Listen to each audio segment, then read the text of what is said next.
साथीहरु नमस्कार, नेपटेक टकमा तपाईलाई स्वागत गर्दछु। म रबिन पौडेल। नेपालमा 28 वटा भुक्तानी सेवा प्रदायकहरू छन्, जस्तै ई-सेवा, खल्ती, आइएमपी जस्ता।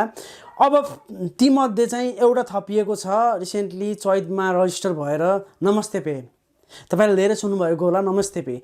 नमस्ते पे चाहिँ नेपाल टेलिकम र राष्ट्रिय वाणिज्य बैंक बीच सम्झौता भएर एउटा जोइन्ट भेन्चर आउँदैछ नमस्ते पे भनेर। नमस्ते पे एउटा वालेट मात्र होइन, नमस्ते पे का फिचरहरू धेरै छन् र यो चाहिँ जेठको अन्तिमसम्ममा आइपुग्ने कुरा छ। र नमस्ते पे आइसक्यो भने चाहिँ नमस्ते पे को क्यापिटलको कुरा गर्ने भने चाहिँ सबैभन्दा बढी हुनेछ र यसले चाहिँ लार्ज स्केलमा काम गर्नेछ भन्ने छ। अनि त्यसपछि गभर्नमेन्टको एउटा दुईटै सेमी गभर्नमेन्टको इन्भेस्टमेन्ट भएका कम्पनीहरू भए ठुला। अब त्यस्तो भइसकेपछि राम्रो हुन्छ भन्ने छ। अनि अर्को कुरा यसको सबैभन्दा इन्ट्रेस्टिङ कुरा के छ भन्दाखेरि तपाईको मोबाइलमा 200 रुपैयाँ मोबाइलको मेन ब्यालेन्स छ भने त्योबाट तपाईले शपिङ गर्न मिल्छ।